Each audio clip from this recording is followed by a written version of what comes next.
రాజేంద్రనగర్ నియోజకవర్గంలో 10 ఏళ్లలో 4,000 నుంచి 5,000 కోట్ల నిధులతో ఎంతో అభివృద్ధి జరిగిందని గతంలో ఎమ్మెల్యే ప్రకాష్ గౌడ్ అనేక సందర్భాల్లో తెలిపారని, మరి ఇంత అభివృద్ధి జరిగినా ఇంకెంత అభివృద్ధి కోసం పార్టీ మారారో తెలిపాలని అన్నారు.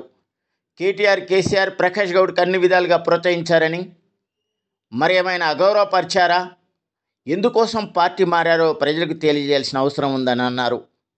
రాజేంద్రనగర్ గత 10 ఏళ్లలో ఎంతో అభివృద్ధి చెందిందని, నియోజకవర్గంలో 2 పర్యాయాలు ఎమ్మెల్యేగా భారీ మెజార్టీతో ప్రకాష్ గౌడ్ గెలిపారని, నిజానికి రాజేంద్రనగర్ నియోజకవర్గ ప్రజలు దేవుళ్ళని, ఎమ్మెల్యే ప్రకాష్ గౌడ్ పార్టీ మారిన విషయంపై స్పష్టత ఇవ్వాలని టీఆర్ఎస్ సీనియర్ నాయకులు కార్తిక్ రెడ్డి అన్నారు. రంగారెడ్డి జిల్లా రాజేంద్రనగర్ నియోజకవర్గం శంషాబాద్ పురపాలక పరిధిలోని తెరాస జిల్లా కార్యాలయంలో మీడియా సమావేశంలో ఆయన మాట్లాడుతూ, ప్రకాష్ అన్న గారికి కేసీఆర్ గారు 2 సార్లు అవకాశం ఇచ్చింది. అతి భారీగా 2 సార్లు కూడా ప్రకాష్ గౌడ్ గారు పెద్ద మెజారిటీతో ఈ ప్రాంతంలో టీఆర్ఎస్ పార్టీ యొక్క బీఫామ్ మీద గెలవడం జరిగింది. కేసీఆర్ గారి నాయకత్వంలో, ఆయన ప్రాతినిధ్యంలో ప్రకాష్ అన్నకు విపరీతమైన అధికారాలు ఈ నియోజకవర్గంలో ఇవ్వడం జరిగింది. ఒక మగటం లేని మహారాజుగా చలామణి అయినాడు ప్రకాష్ అన్న అంటే దానికి ముమ్మాటికి కేసీఆర్ గారి యొక్క ప్రోద్బలం, కేసీఆర్ గారి యొక్క నాయకత్వం, కేసీఆర్ గారి యొక్క పార్టీ వల్ల విషయం అందరూ కూడా గుర్తుపెట్టుకోవాలా. 2 సార్లు ఈ ప్రాంతంలో ఎమ్మెల్యే అయిన తర్వాత కేసీఆర్ గారి నాయకత్వంలో, కేటీఆర్ గారి నాయకత్వంలో రాజేంద్రనగర్ నియోజకవర్గం యొక్క దశ మారిందనే విషయం ఒకసారి మనం కూడా ఒకసారి గుర్తుపెట్టుకోవాలి. 10 ఏళ్ల కిందట నియోజకవర్గం ఏ విధంగా ఉండే, తెలంగాణ రాష్ట్రం వచ్చిన తర్వాత కేసీఆర్ గారి నాయకత్వంలో, కేటీఆర్ గారి యొక్క నాయకత్వంలో రాజేంద్రనగర్ నియోజకవర్గం విపరీతంగా అభివృద్ధి చెందింది. గుర్తుపట్టలేని ఒక స్థితిలో మన నియోజకవర్గం ముందు పోయిందనే విషయం మీ అందరికీ గుర్తు చేస్తున్నా.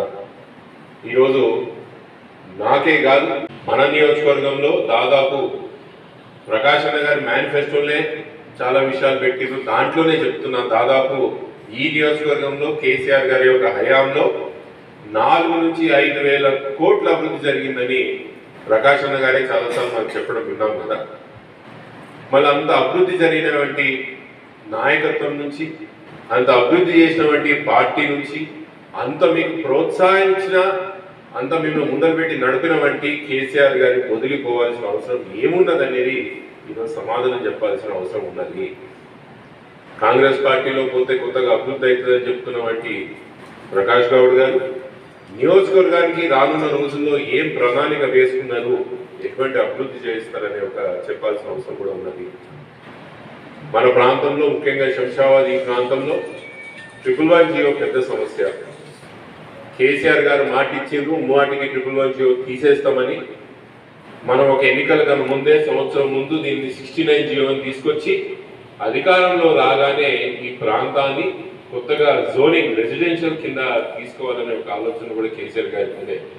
ఇప్పుడు అధికార పార్టీలోకి పోతున్న ప్రకాష్ అన్న గారు, మీరు ఎంత తొందరగా 111 ప్రాంతంలో, ఈ శంషాబాద్ ప్రాంతంలో అభివృద్ధి చేయిస్తారు, ఎంత తొందరగా జోనింగ్ చేయిస్తారనే ఒక విషయం కూడా తొందరనే ప్రజలకు చెప్పాల్సిన అవసరం ఉన్నది. 4,000-5,000 కోట్లతో మన ప్రాంతం అభివృద్ధి చెందిందని చెప్పారు కదా కేసీఆర్ గారి నాయకత్వంలో. రండి భుజంగ్ రెడ్డి గారు,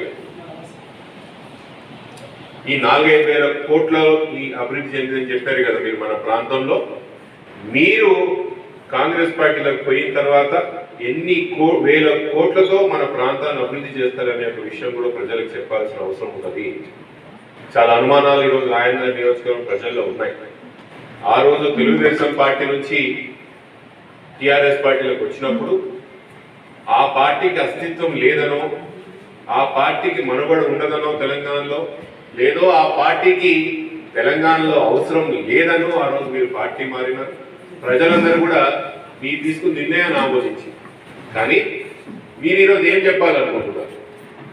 టీఆర్ఎస్ పార్టీ తెలంగాణకు అవసరం లేదంటున్నారా? కేసీఆర్ గారి నాయకత్వం తెలంగాణకు అవసరం లేదంటున్నారా?